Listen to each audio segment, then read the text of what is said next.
Hello, my name's Amanda Parvin from Human to Human Employment CIC, and today I'm talking to Holly about self-harm. Hello, Holly. Hello. Now, self-harm sits as part of the mental difficulties, the mental ill health. So that's why we've kind of brought this into human to human, because it's a mental ill health disability. So if we could start off with, if you could sort of explain to us a little bit about self-harm and then about your self-harm, if you're comfortable to do that, please. Yes. So self-harm can take lots of different forms. I personally have struggled with cutting, and sort of less known areas of self-harm like binge drinking, sexual impulsivity, binging with food, and it's been affecting me since I was about 14. And you were saying earlier on that you cut, that's your form of self-harm, but you don't, nothing is particularly visible, is what you were saying. I've never cut my arms. I've only ever cut my thighs and my waist, anywhere that I could cover it so that it didn't draw attention to me. Because I didn't want professionals to know, I didn't want my family to know, I didn't want my friends to know. I didn't want to be treated differently. Yes. And you were saying that you actually only cut under your pants so that people couldn't see any of the marks at all. Yeah, when I first started self-harming as a young teenager, I would only self-harm where my underwear would cover. So even if I was changing in the changing room or if I had to change in front of my mum, no one would see it, no one would know. And was it only under your pants or was it on your breasts as well? And you don't have to answer that because this is really personal. No, that's okay. It was just under my underwear, not under my bra line or anything like that. And then you were saying that you said at the start of what you were saying, that there's different forms of self-harm, like the binging and stuff like that. And I think as a society we tend to think of just the cutting, don't we? Yeah. So would you be able to explain a little bit more about those other forms of self-harm, please? Yeah, so binge drinking is a big one, and I mean, most people who binge drink, they know that it's not going to help them in the long term, but it's sort of an escape for that evening. And drug use as well, and basically anything that we can use to sort of get a little bit of happiness, claw a little bit of control back. So that can be with eating as well.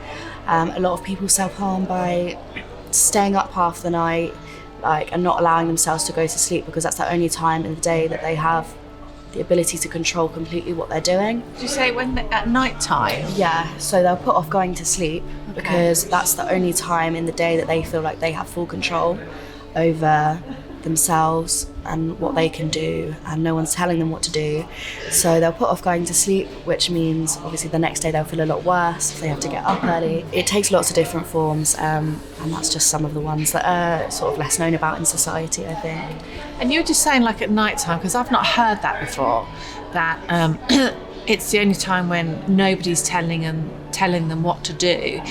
Is that does people telling them what to do, does that cause people difficulties? Is that why they self-harm, or part of why people self-harm? Because when we were talking earlier on, I know that society think that people self-harm for attention, but that's really not the case, is it? No. Are you able to explain, I suppose, why people self-harm, and also you were saying about at night time when people aren't being told what to do? Would you be able to explain those, please? Yeah, I think, well, people self-harm for a lot of different reasons. I personally struggled with self-harm because I grew up in quite an abusive household, and it's sort of a way to express my emotion when I haven't really learned ways to express emotion in different ways, in more healthy ways. So about like the sleep thing and staying up, that is something I do, and I don't think it's about in general being told what to do. It's about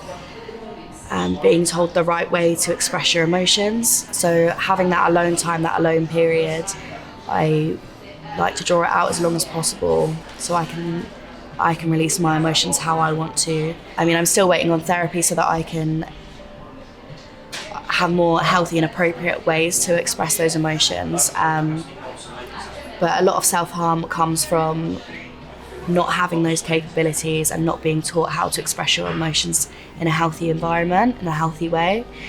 So then you turn to more self-destructive releases, just through lack of choice, lack of education, I think.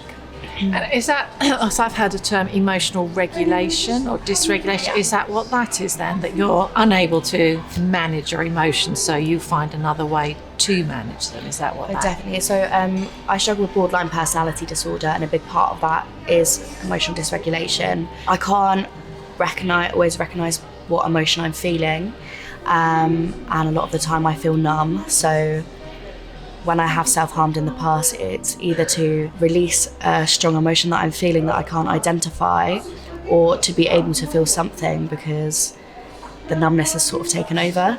So yeah, that's the reasons, my reasons. Obviously it's different for everyone. Okay. And you don't have to answer this next question, because I realise these are really personal, but how do you, when you cut, how do you feel? It feels like a release of pressure that I can't get through any other means.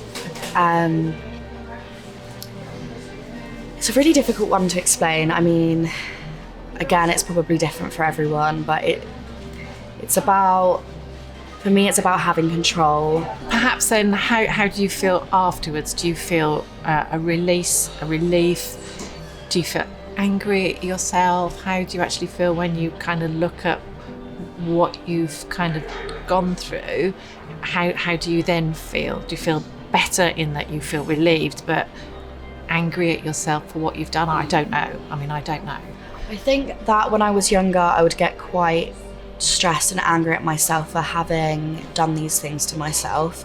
But as I've grown up, I've kind of realised that it is a coping mechanism for me. I'm cutting as a release, and it gives me relief. I'm not cutting to kill myself. Okay.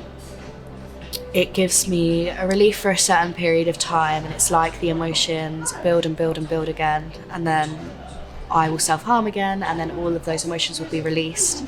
So I can go for a couple of weeks, maybe even a couple of months at a time without self-harming, depending on how stressful life is, what sort of emotions I've been feeling, what sort of things have been going on. But it can give me quite a long period of relief, which other things can't touch, really.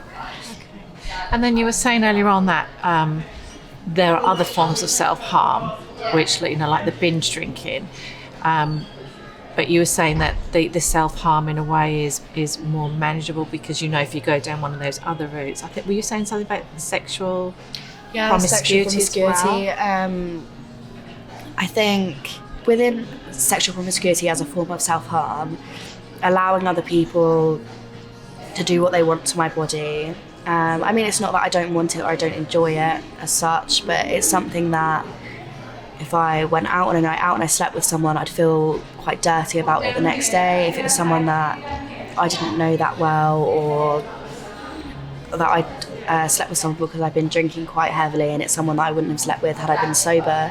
It's about sort of like, it makes me feel quite dirty and disgusting, which I think, again, is a societal issue, because I think women in particular end up feeling quite dirty for being sexually promiscuous, whereas men, it's sort of a double standard. Men don't face that so much, so I think it's definitely partly societal, but it's still, I know that when I've done that, I'm going to wake up feeling a bit dirty and disgusting, but I still do it anyway, so it's still a form of self-harm.